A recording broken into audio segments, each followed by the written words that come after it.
Okay, what's the difference between whose and whose? We are going to use the two sentences to differentiate between the two. Now, the first sentence, dash book is that, and the second one, dash coming with me. So which of these is appropriate in each sentence? So the first whose means the possessive form of who.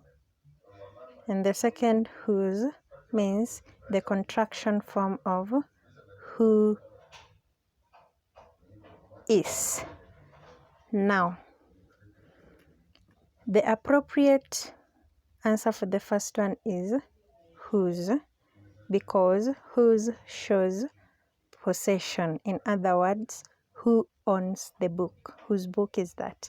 Then the second one, the appropriate answer is whose.